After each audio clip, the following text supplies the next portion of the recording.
starting to get a lot of traction lately. He's been the #1 agent in Alabama for multiple years in a row. He stepped out of production to do just more coaching now, as I understand it right now. He has used his dollars that he made selling real estate to become an investor in real estate, and done a lot of fix and flips and some holding properties, building his portfolio. Um, I would highly encourage you to connect with him through social media and through YouTube if you have not already.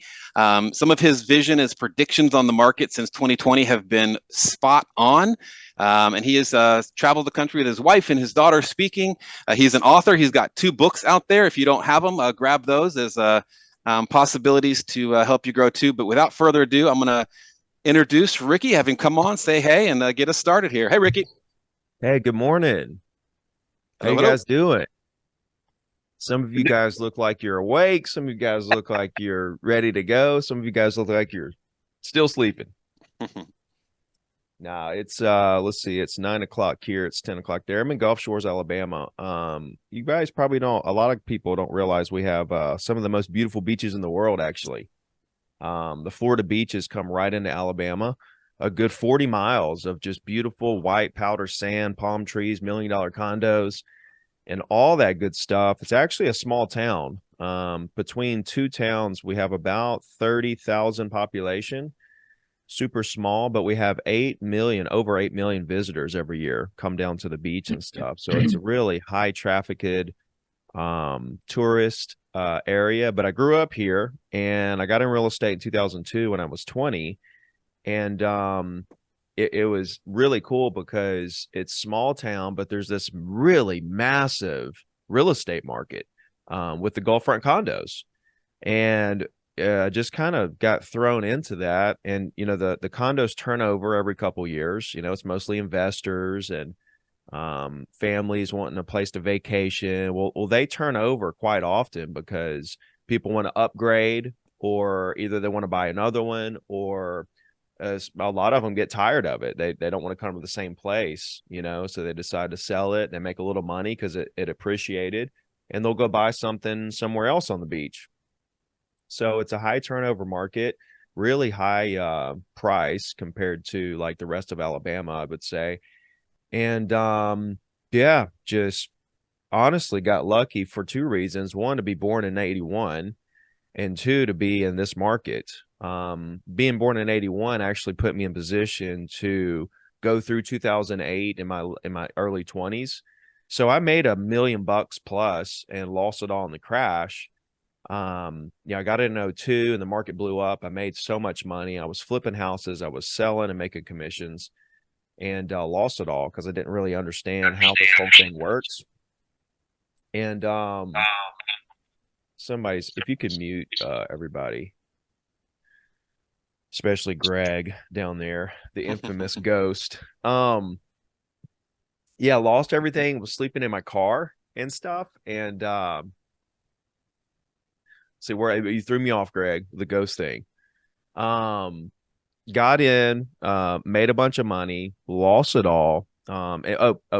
81. So being born in 81 put me in position where I actually was learning the lessons that people were learning in their 40s, 50s, and 60s in my early 20s. So I was so lucky to be born then, to go through that at such an early age in my career, and, you know, be able to learn what I learned and come back and just crush it.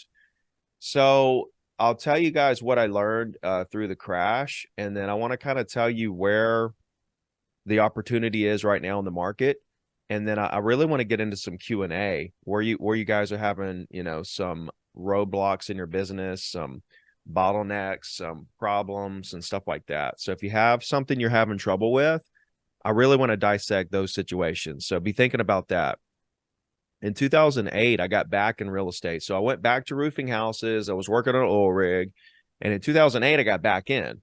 Well, 2008 was the easiest time to sell real estate. Properties were half price. There was inventory galore.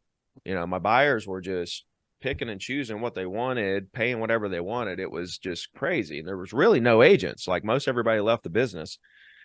So it was a really incredible time, honestly. And that's kind of how I got back in, was selling foreclosures to buyers for half price. And then later on, those properties appreciated quite a bit. 3 years later, they would resell it, upgrade to something else, and refer 10 people to me. And so what happened in 2008 literally spiderwebbed into 100 deals a year pretty quickly. By 2014, I was doing 100 deals a year, and I did 100 deals for 8 years in a row. Just single agent, one assistant. I was the listing agent. I was the buyer agent. I was showing. I was doing all the stuff. But what I learned and what got me to that place was, number one, I realized that closings happen every day, no matter what the market's doing. That was really big for me. And a lot of people don't think of it in that like that. And they kind of have this thought that their business is correlated to the market. So if the market's down, my business is down or whatever. The market can fluctuate your business, but it can't take you out of the game unless you allow it to, unless you slow down with the market or whatever. And that's what a lot of agents do. The market slows down. Like right now, for example, December's slow for a lot of people. The market overall is pretty slow. We just had pending data come out, I believe, and it was the worst in ever recorded. It's slow overall. There's agents that are busy, agents that are selling stuff, but overall, it's pretty slow. And so a lot of times in the slow markets, agents are like, what's the use? Nobody's doing anything anyway. So, what does it matter if I go out and try to prospect or whatever the case may be? Agents that think like that are just going to stay average forever. You have to take every opportunity you can. When the market slows down, you have time to prospect. When it's busy, you don't have time to prospect. Okay. The second thing I learned was that you have to value the relationship with the client over the transaction or the commission check or the money. Okay. It's relationships over transactions. So like, for example, the first time around, I was just trying to close deals, lost everything. When I came back, I realized it's about lifelong relationships. So every conversation I was having with prospects was completely different. That I was talking to them like they were my mom or dad. And they could feel that I was treating them like family, and I could feel that they were taking me in as if I were family.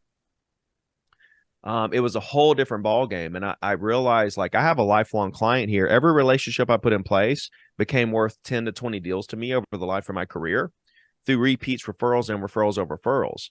So when I understood that game, that it wasn't about closing this prospect, that was more about converting them into a lifelong relationship where they know I care about them forever, and then having a system in place where they never forget who I am.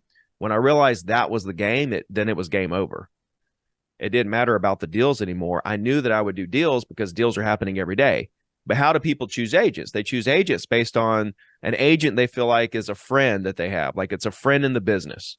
That's who people do business with, friends in the business.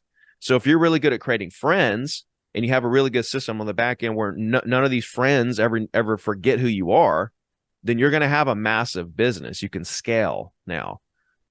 So I can cover all this stuff. The way that I did it was through a weekly email. That's kind of the bread and butter, the backbone behind being able to scale my relationships as big as I want, because it takes me 15 minutes a week to hit how many ever people. It doesn't matter if it's 500, 5,000, 50,000. It still only takes me 15 minutes a week to get the email out. And these people never forget who I am. Like, and when they talk to me, they get this feeling like I'm different. I'm real. I'm not trying to sell them. I'm just trying to help them. And that's kind of rare, honestly. And so they never forget that feeling. Then they get these emails. And then when they want to buy something, sell something, they come to me. And then when they do the deal with you, okay, that's where you really want them over. Because when they do a deal with you, and it's the easiest, smoothest transaction that they've ever been involved in. And it just went so smooth. You took care of stuff. There were some problems, but the way you handled it was very professional. Like the whole thing, they just were very impressed with you and how you operated. Boom, you got them for life. And that's the best closing gift you can give them. People are like, well, I never really gave big closing gifts. I would give like restaurant gift cards or something like kind of insignificant. But the reason they always came back to me was because of the service during the deal. That's why they always referred me, etc. So think about that when you're in the deal with people, and just treat them like you would your mom or dad. Okay, so the two biggest things was closings happen every day. So therefore, the market can't take me out because I know deals are going to happen every single day. On top of that, it's relationships over transactions. And let me have a system in place where nobody ever forgets who I am that's very simple and scalable. Weekly email. All right. So then fast forward to now. Okay. Where are we going from here? Guys, every single January, pending deals spike in the first to second week of January. Okay. The first week of January, home searches, people searching for homes online, spikes. Okay. So that spikes, they're looking for homes online. They call you, they go look at homes. Within the first to second week, they're under contract. Happens every single year. And then by the first or second week, 30 days later of February, you spike. I can actually show you guys a chart if I wanted to. You can pull it up. You know, pending deals spike first, second week, and then transactions spike first, second week of February every year for the last how many ever years you want to go back and look. This year is going to be much busier than these past Januaries because, and this is just a theory of mine, there's so much pent up demand. And the fact that we just had the lowest amount of pending deals on the last report, it's like the lowest on record for that month, kind of backs up what I'm saying. The more the market pulls back means the more pent up demand is brewing. That's what you guys got to think about when the market slows down. A lot of people kind of get, worried, fearful when the market slows down. That's that's the market priming up and gearing up to really explode. That's what happened in the pandemic when the economy shut down for 45 days.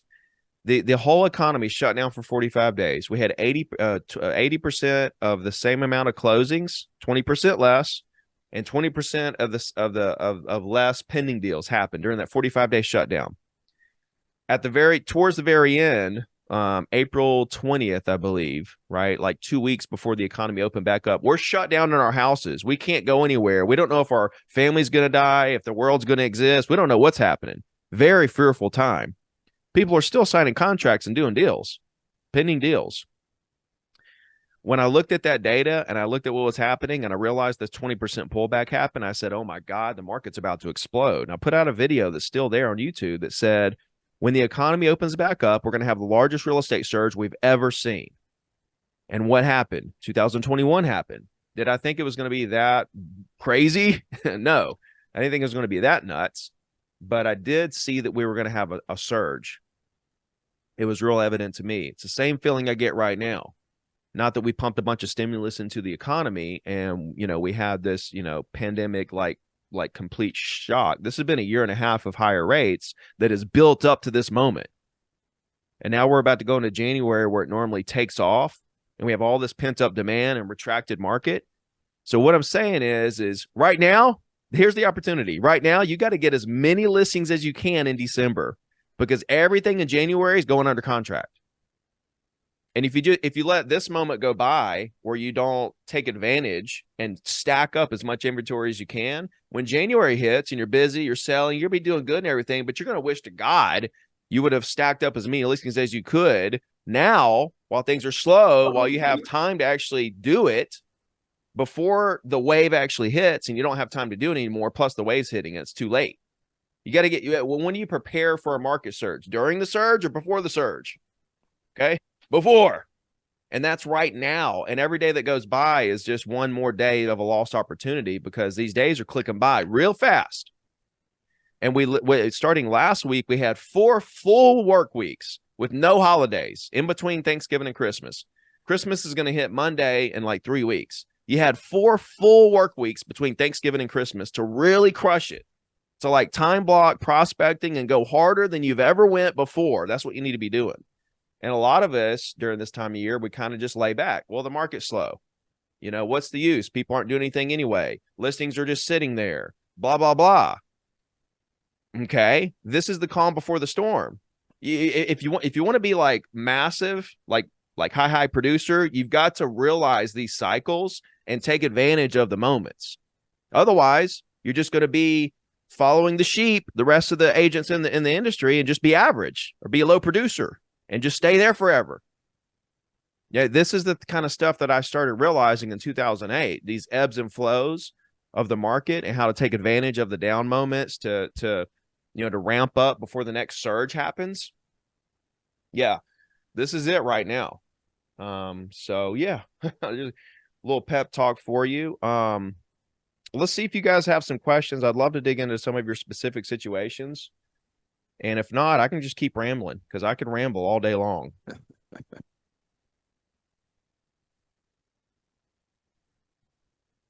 Feel free to unmute, right? Unmute. Tell me what's going on in your business. Come on in, Jeff.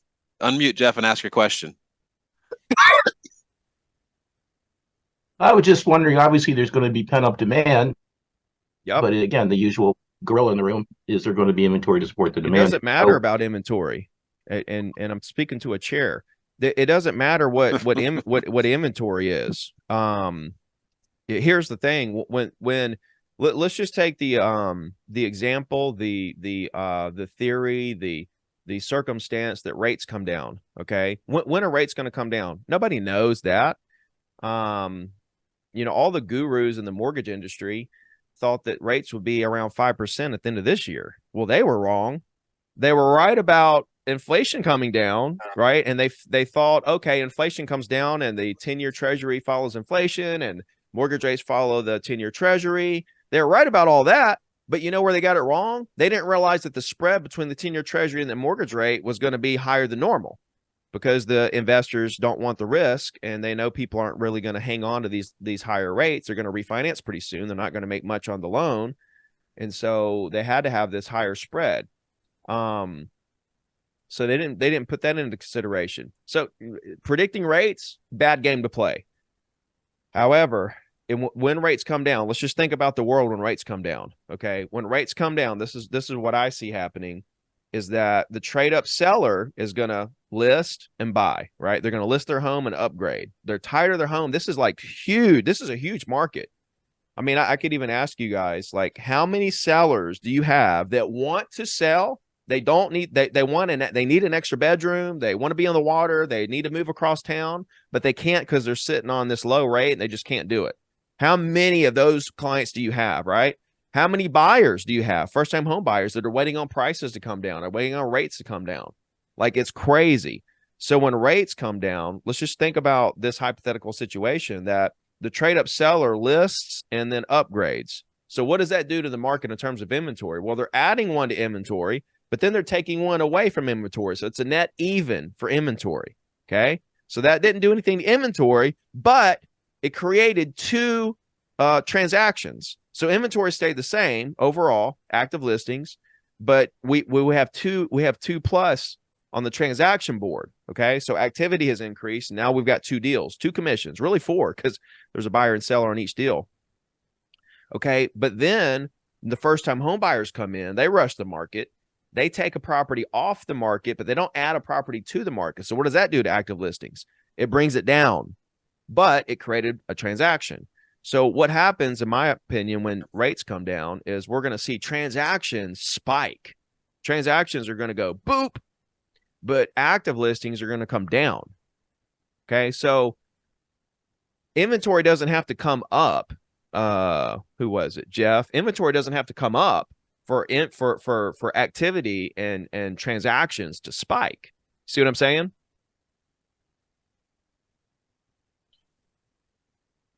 We can live in we could live in a world. I'll take your question in a second. We could live in a world where inventory goes down, but our businesses all explode. See what I'm saying? So you have to realize we can't control rates or inventory or any of that stuff. What we got to do is our best to make sure the most people that own property in our market know who we are and feel like we're their friend and never forget us. That's all. That's all we can control. That's all we can do. And then we let the market kind of play out however it plays out. We're just here to help and service our people. Whatever inventory does or this, that, I don't know, don't care. Right? Transactions are going to spike regardless. They're going to come back. Go ahead. I'm listening. Linda, was it you? Who had a question? I've got a question. I've been farming two farms for 15, 25 years. And farms, 15, 25 years. Got it. And I've gotten a lot of sales from it, but over the last couple of years, I've had zero response to my marketing, and I just can't afford to do it anymore. Just wondering what your is it? Um, a lot of flyers, basically magnets, Mailers and neighborhood stuff. update. Yeah. Have you called those people? Do you ever call through the subdivisions? No. Why wouldn't you? And I'm not a great phone guy, I guess, and I'm not a door knocker. Maybe I should be, Well, Jim, but let no. me just give you my 2 cents. The premise of your job as a real estate agent is to talk to people you do and don't know to help them buy and sell real estate. So your job is to talk to people that you do and don't know to help them buy and sell real estate. So why don't you just do that? Sending out mailers is great, guys. Doing videos on social is great, guys. Having billboards and doing open houses and doing all this stuff is great, guys. But if you're not talking to people that you do and don't know all day long to help them buy and sell real estate, you're not doing your job. You can't just sit around the office and send mailers out and be like, my business isn't doing anything. Like, did you expect, Jim, for that to like blow your business up? It used to. Well, I don't want to dig into like what that business actually looked like. Okay. But let me just say it could be 15 times bigger. It could have been 15 times bigger then, and you could be blowing up right now. See, what you got to realize is that this is kind of far out there to think about it like this. Okay. I'll break it down from the furthest out in space all the way back down to maybe around the moon, and then we'll bring it down to Earth. The first thing is how many humans do you guys think will ever live on the planet? There's like 8 billion now, right? How many humans you think will ever live on the planet? You think it'll hit 1 trillion? Who knows, right? 500 billion, 100 million. I mean 100 billion, 200 billion. I don't know. Okay. A lot. What are the chances that another human being lives during the same time that you do? Not only that, in the same area you do. What are the chances? Pretty much like 1 in a trillion. Let's just say if there's going to be 1 trillion people ever live on Earth, 1 in a trillion, there's the chances that this person lives next to you in the same time. All right. If you were on a bus in Paris and you're on a 3-hour train ride, and there was this guy sitting across from you, mean mugging, looking really mad, and you're like, man, that guy just seems angry. I don't even want to talk to him. Something happens, you drop something, you bump in, and you guys start talking, and come to find out they're pretty nice. And then you're like, where are you from? And they're like, DC. As soon as he said DC, wouldn't you feel like automatically connect, like you have a connection with this person now? You're in Paris. You realize that you're both from DC. Wouldn't you be like, wow, we're both from DC? You feel this connection with them, right? What I'm getting at is that anyone in your market that lives anywhere should literally be looked at as family. Like you should look at that. These are your neighbors. Like, what are the chances that a human lives in your area? It's like so low. It's like lightning striking the same spot 15 times. Hey, Ricky, I watched one of your videos where you discussed like a little call warm up you used to do. I'm sure this is not the first time you've said somebody say that they don't love making phone calls. But you sort of said you made a lot of cold calls, not even to relationships that knew you. You called the mean mugger guy on the bus and just started a conversation and worked to create a relationship. But you kind of shared, it was like a 4 or 5 people on the front end that you would call just to get things started and get yourself in the right headspace. Could you kind of share them, like what might jumpstart those phone calls for them? You remember what you said? I can remind you if you don't, but I mean, there's a couple different things you can do. You can take the first couple calls to do follow up with people that you're currently kind of following up with, right? Even past clients, call a couple past clients, check on them, see how they're doing or whatever, and kind of warm up a little bit. Kind of helps you kind of, get past, kind of get warmed up, and now you're kind of ready to roll. Send them mail. See, Jim, you're in the perfect position because you've sent these people like calendars and postcards and flyers forever. Like when you call them, they know exactly who you are. You're gonna be like, hey, I'm Jim. I'm the guy that, did you get my calendar? They'd be like, hey, Jim, yeah, I've been getting your stuff for years. Thought you'd never call. Right. You've got to reach out to these people, or you're just dead in the water, guys. If you're not talking to people all day long about buying and selling real estate, then you're dead in the water. It's not going to work. It's not going to work for you, especially in a market like this, where we just had historic pending deals on the report. Listen, if you look at all the lead gen activities, okay, every single one of them, okay, social media, Zillow leads, open houses, mail outs, cold calls, door knocking, sphere of influence. Just think of every single one of them. Okay. Every single one of those activities comes right back to the same thing. Okay. Those are like top line funnel that come right back to the exact same thing every single time before there's a transaction. Okay. What's that single thing that everything comes back to every single time before there's ever even a chance for a transaction? Talking. Conversation. It doesn't matter if it's a Zillow lead, open house lead, you got them on social, whatever it is, until you talk to them, nothing will happen. So when I realized that, I was like, oh, okay. Like, you mean I don't have to do all that stuff? I can just call the people I want to do business with and have the conversation right now. I don't have to spend time, money, and energy on all the stuff most agents do. I can literally hack the entire system and just call the people, because it comes right back to the conversation anyway. Why don't I just have conversations instead of like wasting my time doing mailers and open houses and making videos and running ads and buying Zillow leads and all the stuff that people do? I was like, why do I want to spend time, money, and energy doing those inefficient activities, when I could just call the exact person I want to do business with for a penny? Why wouldn't I just do that? Yeah, personal fear of the phone call is fine, Kendra, but the thing is all these things come right back to you talking to them on the phone.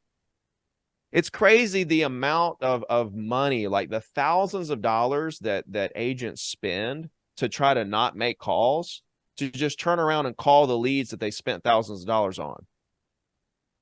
It's crazy, guys. It's a little bit, you're trying to get around something that you can't get around. Remember, it all comes back to this same thing. Right? So why not in your mind, if you're like, oh, well, it's a warm lead, it's a Zillow lead, it's a postcard, it's a mail out, it's an open house, it's a warm lead. Okay.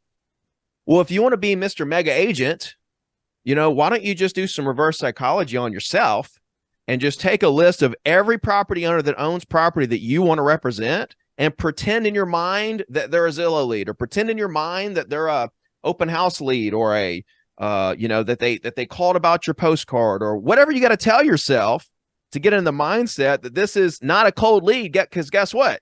It's not a cold lead. This person lives in your area. Like, this is your neighbor. You should feel like most comfortable calling these people and saying how you're doing, and introducing yourself and seeing what's going on with them today, and letting them know what you do, who you are, and that you're here to help. You're not trying to sell them, by the way. You're not trying to see if they want to buy or sell something. You're just letting them know who you are, what you do, and that you're here to help. Right? You don't want to do anything? Great. Is there an agent you would work with if you were to do something? No? Well, cool. Well, listen, I'm sure you'll do something at some point, maybe not even for another 5 or 10 years. Either way, I'd love the opportunity to work with you when that day comes. So it'd be hard if I just stayed in touch. Yeah? Great. What's a good email? Boom. Weekly email. Done. Stack that to the moon. Done. So the only thing between you guys and $1 million a year are thousands of one-on-one conversations with people in your market. That's it.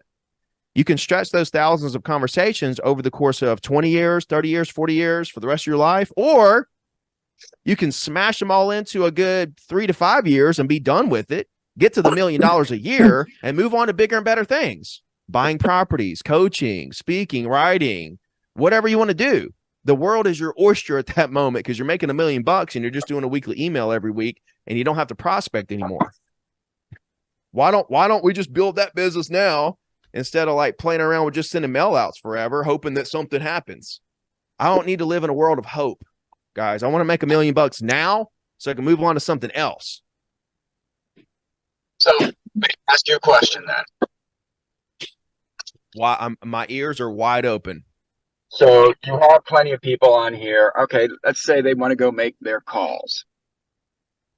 They go and they pull a database of numbers, you know, through Line or another source. They have the addresses. What are your recommendations for them to get the phone numbers and then to be able to scrub them against the DNC list? Because, you know, Listen, this is the DC Craig, metro area where we have more. So we have more lawyers and cockroaches.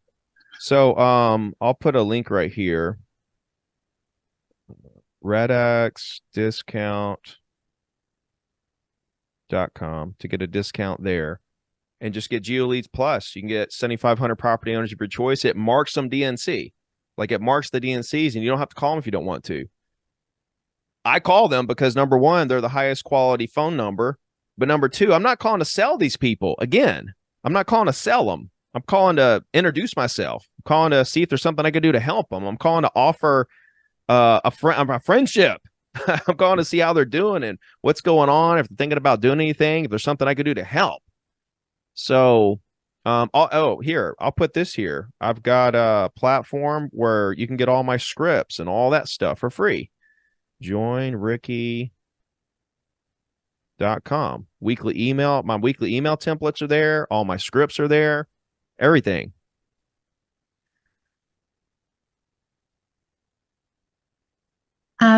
What do you think about door knocking? Because I think it's even further than cold calling. You're even face to face to the people you meet. Like it's even better. Here's the thing. It's whatever works for you. So like what I'm talking about is I'm just going to call everybody. That doesn't work for everyone. I understand that. I'm empathetic towards it. If you want to crush it on social media and it works, and I know people that sold $100 million, several agents sold $100 million on YouTube and TikTok in the past couple years. You know, if that's what you want to do, great. For me, social media kind of attracts more buyers than sellers. So everybody has to make a decision, right? You know, everybody's going to make money at, say, 7 o'clock at night. The question is, are you going to be home chilling with your family eating dinner while 8 of your, 21 listings are being shown, right? Or are you going to be the agent on TikTok who's out showing the properties at 7 o'clock at night because you got a bunch of buyers coming in? We have a choice of how we want to structure our business and everything. As far as door knocking versus cold calling versus open houses, right? It's what works best for you. I don't care what you do. The bottom line is, if you're not talking to people that you do and don't know to help them buy and sell real estate, you're dead. You're not doing nothing. You're not being productive. You're not doing nothing. So like if you like door knocking, go knock yourself out. I never door knocked because I grew up roofing houses and I'm like, I'm not going to go out in the sunshine if I don't have to. Like I got enough of that growing up. If I can sit in the air conditioned environment and just like click a few buttons and talk to hundreds of people, well, by all means, that sounds like the most efficient thing for me to do. If I go door knock and 3 people don't answer, I've got to walk to each house. Hell, I could have dialed like 30 numbers during that same time at the office sitting in the air conditioning. That's just me. You may love door knocking. If you do, go crush it. I don't care what you do. Just do something. Yeah. I mean, door knocking could be even with commercial. Like you don't need to be door knocking to homes. You could be door knocking to retail stores, people who own little boutiques. They could be also sellers and buyers too. And it's maybe better to reach them in the day, Figure out, listen, okay, if you take the weirdest prospecting methods that you've ever heard of, okay, guys can type something in if you want to. Like, what's the weirdest, craziest, strangest lead gen activity you ever heard of? I promise you, the craziest, weirdest ones, even those, people are making $1 million a year off of them. Every single lead gen activity works. So I'm not going to sit here and tell you, oh, well, do the door knock the commercial people. Don't door knock the commercial people. I don't care. But you better, again, just talking to thousands of one-on-one people, whatever gets you to talk to thousands of people one-on-one, over the next, 3 to 5 years to get to that $1 million a year. I don't care what the path is that you choose to do it. You got to figure out what works best for you. I can't do that for you. But whatever you can tell yourself, to go do it, great, go do it. Okay, thank you. Mm-hmm. Ricky, you mentioned you had one, I guess, an admin person, ISA. At what point did you bring that person on, and how did it expand? And I never had an ISA. I never had an ISA. Nobody ever made calls for me. I brought on an assistant to handle all my admin stuff. So when I got to 30 active listings, I couldn't handle all the showing requests from other buyers, from other agents trying to show my listings. And it bogged me down. I couldn't do my prospecting. I couldn't do all my stuff I wanted to do to continue to build my business. So that was the first. So it depends on what the bottleneck becomes in your business.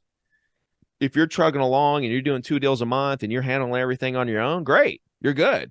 But when you get to 5 and 10 deals a month and you find those bottlenecks in your specific business, that's going to be different than my bottlenecks. It's going to be different than Craig's bottlenecks. It's going to be different than Jim's bottlenecks. Everybody has a different bottleneck in their business from how they operate.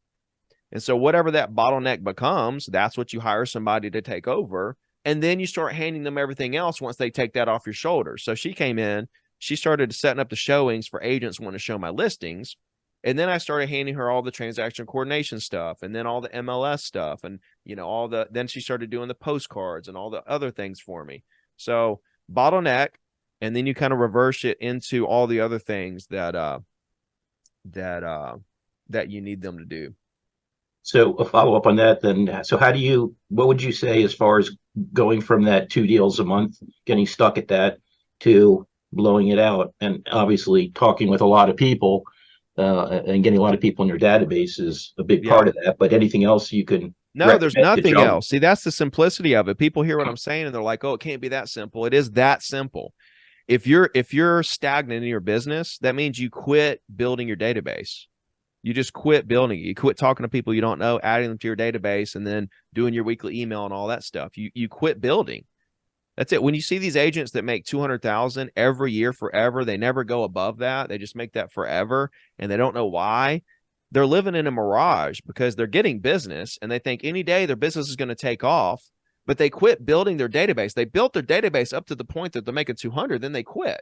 Then they're just living off the database. When you get to where you're living off your database, you're going to make the same amount of money every year. So if you build your database up to $1 million a year and then quit, you live off the database, you make $1 million a year every year. That's what happened to me. If you if you're stagnant, it's because you quit building your database. So continue building your database, putting people in there, have your lead gen activities that work best for you, time block those, crush those. Meet new people, create new friends, put them in your database, continue marketing to them so they never forget who you are. It's real simple. How many phone calls do you make a day in average? Just for us to have an idea about. Back when I built my business, we didn't have dialers. That's what's so crazy about what's happening right now. We didn't have auto dialers, so I had to hand dial. This is like the early 2000s, late 2000s, the early 2010s, when I was really in my building stages. So I would dial 100 a day, and it took me from 9 to 3. And a lot of people say, oh, I hand dialed 100 numbers in a couple hours. Bullshit. Like I did that. I did it so many times that I know how long it takes to hand dial 100 numbers. Okay. It takes that long. And then I would do handwritten letters from after 3, I would do handwritten letters. I would follow up with people, do some emails. And then about 5 o'clock, I would start looking up numbers to call the next day, which took me like 3 hours to look up 100 numbers because I did it one at a time on Spokio.com, Bigfoot.com, whitepages.com, Google. I had to look all these up one at a time. I didn't have RedX and the data to be able to go click, click, boom, and get thousands of people's cell phone numbers and then click another button and auto dial them 100 an hour. It's crazy. But I wouldn't. You're muted. But I wouldn't focus on how many. I would focus on how many hours I committed to make the call. So you can't control if people are going to answer, not answer, talk to you for 30 minutes. You can't control all those different things, but you can control, hey, I said I was going to make calls from 9 to 12. I'm going to make calls from 9 to 12. I'm going to make calls solid from 9 to 12, no matter what happens. I'm going to make calls during that time. You may have a call session where you have 3 people talk to you for 30 minutes this time. Next time you talk to, way more people. There were shorter conversations. Just put the hours in and just don't worry about the results. Just do your best to try to become a better communicator. Every call session, you learn a little bit about how to talk and kind of what worked and what didn't work and how to make people feel comfortable with you. And you use that on the next call session. And then you get better at that call session for the next call session. You use that to get better for the next call session. So commit the time is the most important. Exactly. Just the hours that you decided to do it. A good back of the mind goal is to make 5 new friends a day with property owners. If you make 5 new friends a day with property owners, 250 working days a year, that's 6,000 over 5 years. You got 6,000 friends with property owners that are getting a weekly email from you on the same day of the week forever with your opinions on stuff, not generic stuff. Don't hire a company to do your email for you guys. Sit down and write it yourself based on how you're feeling about stuff. New listings, new restaurants, market stats, good deals, articles, developments coming. Put your stuff in there. And I actually have a 4-week email template system. And I actually have 4 weeks templates where you can just plug and play. If you go to that joinricky.com link, it takes you to Gold Bar. Gold Bar is the platform. It's all for free there. And you can see every email I did for a year to my clients for the past year. You can see every email I did, look at it, get ideas, use that stuff. Okay.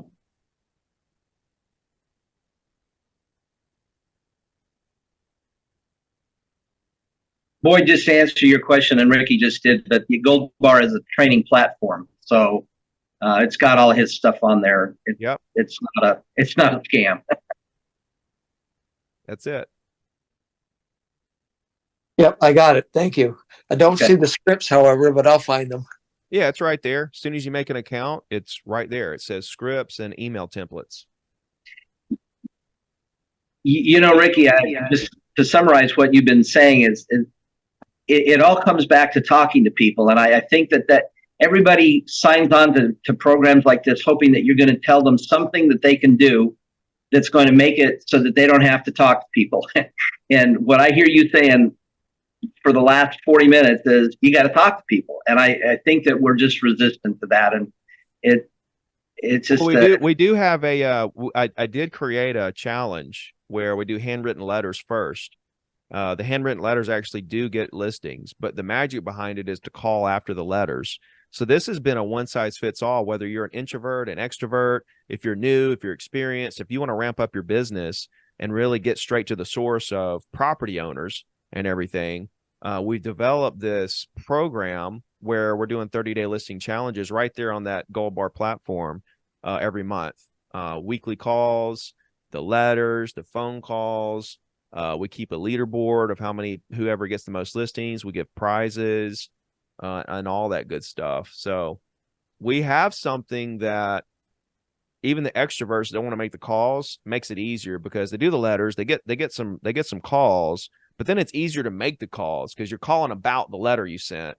So it makes it a little easier, for some people. But again, the people that really blow this business out of the water, they just have no fear. They're just happy to call anybody about anything, to talk to them, see how they're doing, see what they could do to help them. And they do it very consistently. Yeah. I think people are scared to call because they feel like they're going to ask for something, but actually you're not asking for something, you're offering something. Wouldn't matter if I was asking for something, offering something. That again is just another excuse, another cop-out people use. Doesn't matter what you're doing, what you're calling them about. Call them, treat them like family. Yeah, this is what you guys need to think of, okay? If this were my mom, what would I say? If this were my dad, if this was my brother, if this was my daughter, if this was my close family, it's like when if somebody wants to sell something, you're going on a listing appointment, okay, for example, think in your mind, if this were my mom, how would I handle this? What there are questions I would be asking. What are my mannerisms? How is my body language? How am I going to handle this situation? Think, well, how would I treat this person if it were my dad, if my mom, my cousin, my uncle, my best friend from high school, people I'm very comfortable with, people I'm really close with, people I love? When I got that, when I realized that my prospects needed to be treated exactly like I treat my family, that's when my business exploded, because people felt it, because I wasn't there to make money. I was there to really figure out what they're trying to do and why, and help them do it. That's amazing. Hey, And Ricky, it is amazing. And that's why I decided to write books and start coaching and stuff, because no coach talks about this stuff. so I want to just pivot over to the lawsuits. A lot of people are worried about what they can and can't say and how they should approach that. I'm kind of the opinion that we just keep doing business for the most part, like we've been doing business. But what do you think? You absolutely do. It's really a non-issue at all. You handle every situation as it comes. If somebody brings it up and wants to not pay a buyer agent commission or something, fine. We call those pocket listings.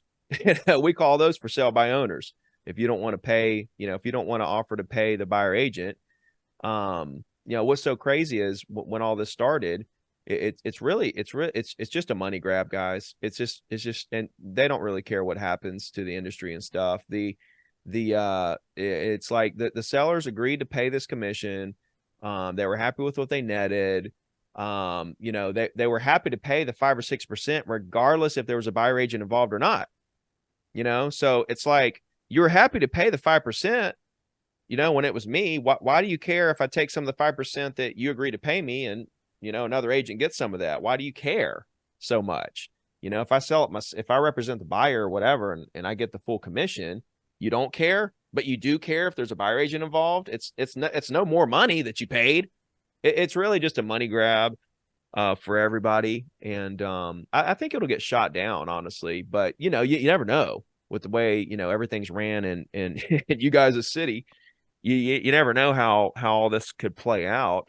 There's people that think that MLSs will change the rules to where you can't offer a buyer agent commission. We'll just put it in the contract. We make the offer. But yeah, it's really a non-issue. If they change the rules dramatically, we could lose a lot of agents who just are scaredy cats. Let's just call them. They're just going to run away. They don't know how to handle and how to adapt. What's going to happen is the agents that stay are going to get more market share, and they're going to do far better than we were doing before. Because think about it, if they ban commissions from MLS, the only reason to really post your listing there is to syndicate it to Zillow. Well, if they ban buyer commission, now Zillow isn't making money on their Flex program for giving buyer leads. So then they're not going to allow the syndication. I wouldn't think that Zillow would allow the syndication at that point, because they're going to want to pay to play now. Now they're going to want us to pay to put our listings on Zillow. Well, in that world, what's the point of putting a property on MLS now? You're not advertising to the other agents because you're not paying them anything, and it's not getting syndicated to Zillow to get to the buyers. So now what's the purpose of putting the property on MLS? There's not going to be one. So now in that world, now we live in a world where buyers don't see every property for sale in one spot. So now what happens? Commissions go up. Why? Because now buyers agents who actually have a buyer are far more valuable in a world where the buyer can't see all the listings. And now if you got a inside to an agent that has a seller who might sell, or even you have a seller yourself, you're looking at the seller like, hey, I got a buyer, but what you going to pay me? Because I can just take my buyer to another listing, right? So in that world, it's going to be kind of like commercial is now. The residential world will kind of turn into what commercial actually is right this second, where things are very pocket listed. Things are kind of under the radar. And commissions actually are a little higher. It takes a little more savvy of an agent to live in that world, because because the world we have been living in is a lot simpler, and it's great for consumers because they get to see everything. And that's what's so good about it. And they get representation without coming out of their pocket. So the world now is like really, really incredible, and they're just trying to crush it and crash and burn it. But in the opposite world, worst case scenario and stuff, the more business savvy agents will really do well, really do phenomenal. You basically create your own market where you have your own buyers and sellers. You pretty much double into everything just about. You may have some agents you're friends with that you do deals with. And that's worst case scenario though. And like the agents that are just like buyers agents and they get handed leads from Zillow or team leaders and stuff like that, those agents may be the first ones to go. It's gonna be the top business savvy agents that will stay. So look, if you're a buyer type agent, go become a business savvy agent, that can go out there and get listings at will. Go ahead and start sharpening your skills to go out there and become one of the greatest listing agents that the planet's ever seen.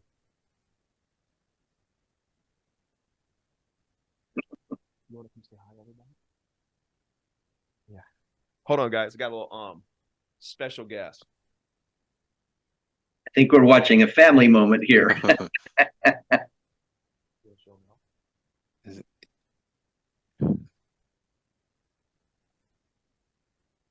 He's shy. Guys, you're watching somebody who's got his values in the right place. Oh, you found the elf. Where was he today? Under the tree? Yeah.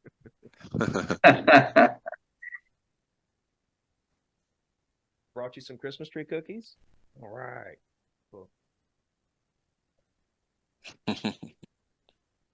So, yeah.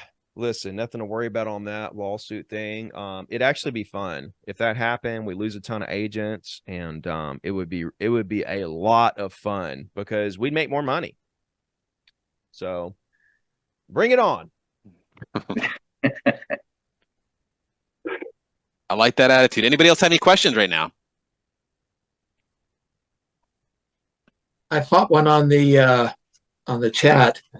Looking to get some ideas. We see listings coming out already where there's an offer buyer commission much less than what I have, let's say, in my representation contract. And so any ideas, Ricky, on how to work that back into the contract, into the offer, conversations with the seller's agent, which seem to be, forbidden up till now?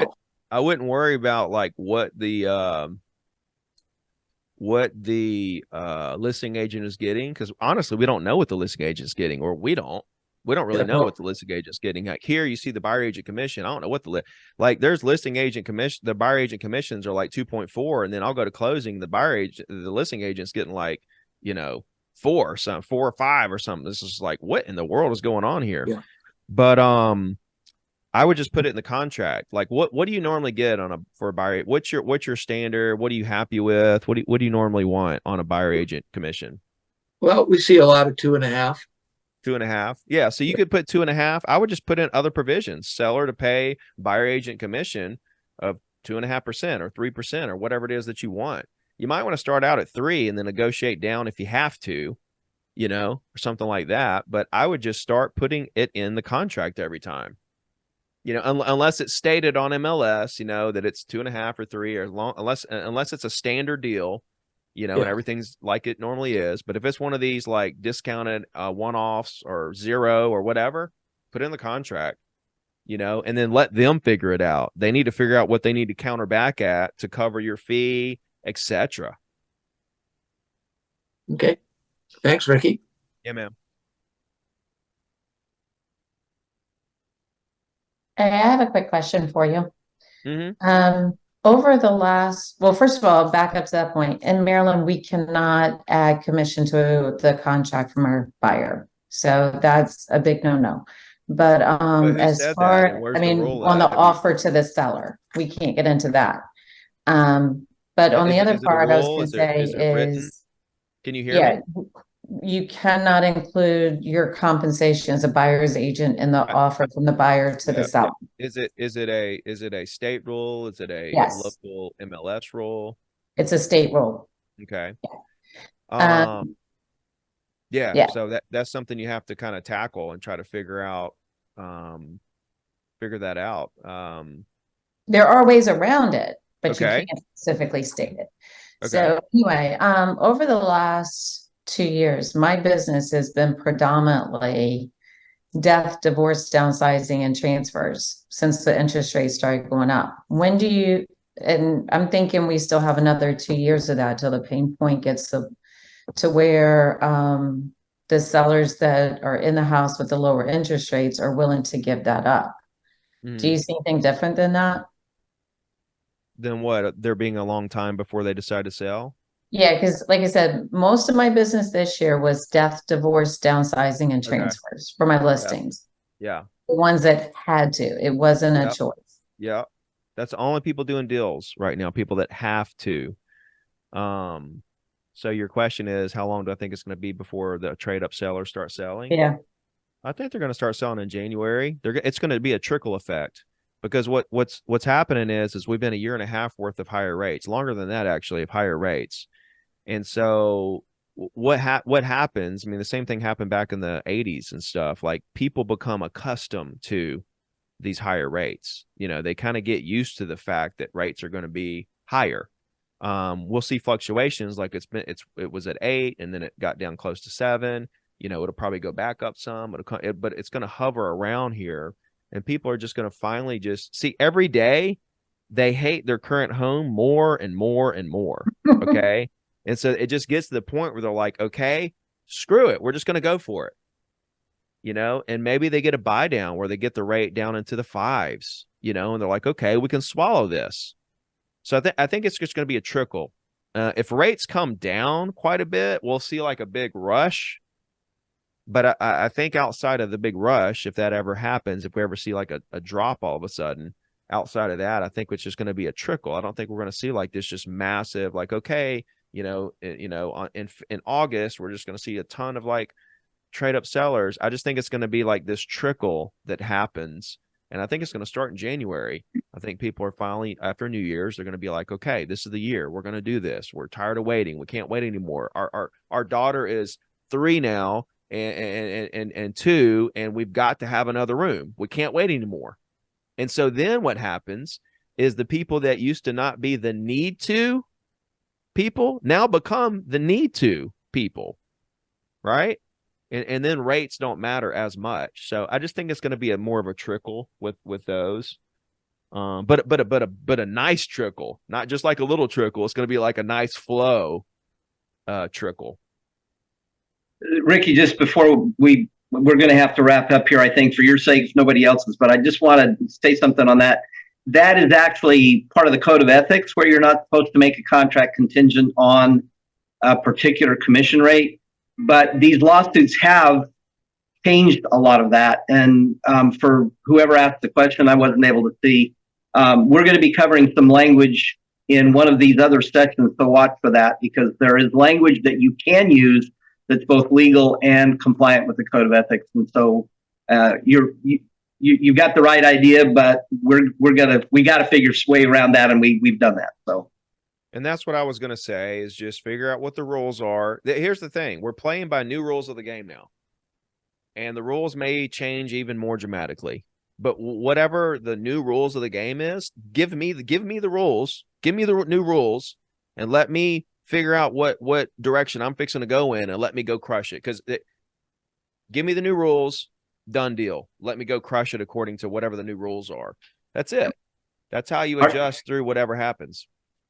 For the agents, our session on that is on December 13th. So mark your calendar.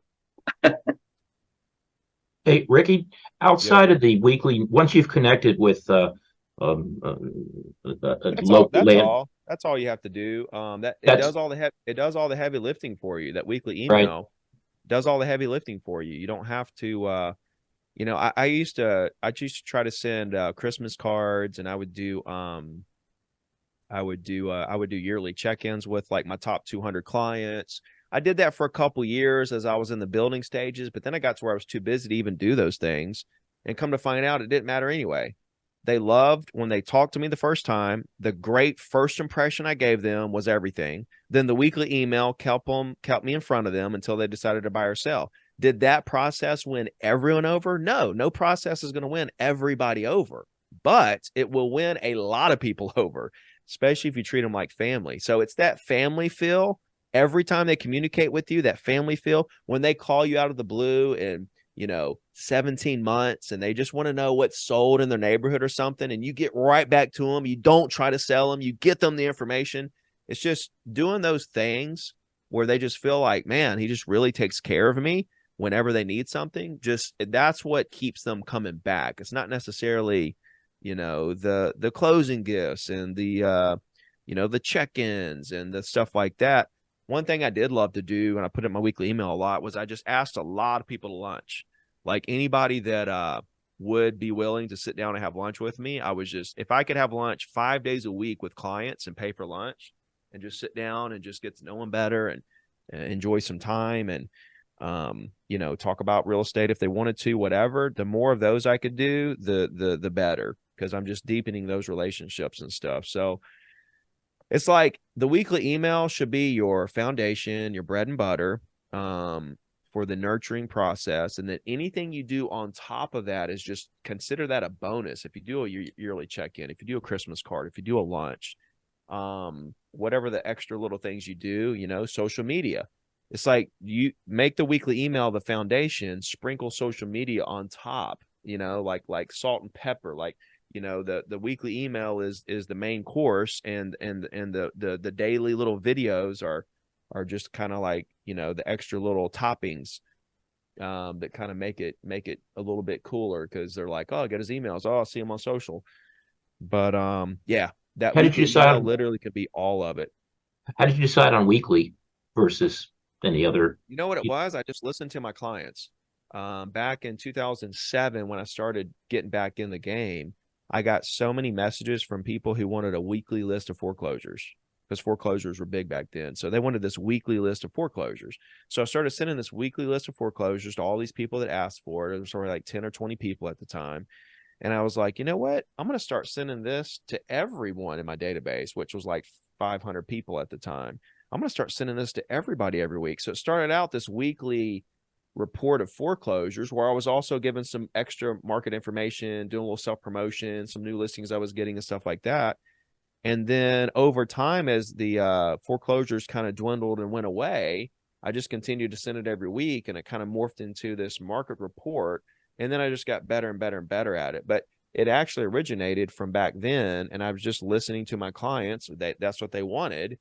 And the rest kind of just fit into place. And I didn't even realize it, but what I was doing was building a brand. I didn't know that that's what I was doing. I was building a brand with the people that get the email. And actually, I was doing social media. You see, email is social media. It's a place that you post original, consistent content to stay in front of people, yada, yada. It's a different platform. It's a different format, but it's the same thing as social media. It's like, I didn't even realize it, that I was doing social media, doing the email, that I was building a brand, doing the email. I didn't realize all this at the time, but looking back, that's exactly what I was doing. Man, well, I can't thank you enough. I think everybody who's sitting on this call, Ricky, has gotten tremendous value. I mean, I took pages of notes myself. A couple of things I carried away from it were, it doesn't matter what you do, just identify your thing, your most efficient thing, do it efficiently, and do a lot of it now to prime your pump to get ready for the next year. And every single people, I've scrolled through the whole Zoom, every single one of you is going to make $1 million. It's a matter whether you're going to make it in 6 months, a year, or 10 years. And that road is paved with conversations. And the person that's in charge of that, the exciting news is you. And so I hope that came through today. Ricky, we can't thank you enough. I know they can connect with you on YouTube. You've put the links in there for the Join Ricky. If they want the Red X discount, they search your name on YouTube, right, to find you. If they want to sort of follow you and get you on there. What else should they do, or how else can they stay connected with you? Right here. I forgot about this. You can text me here too, 251-312-8844. And I'll send out, daily little motivational text messages, but that'll also send you the coaching program and all that stuff. And I look at all those replies. I write all those text messages. So you can also hit me up there. But hey, enjoyed it, guys. You guys have a good rest of your day. Hope you got something really good out of this. And let me know if there's something I could do to continue helping you guys.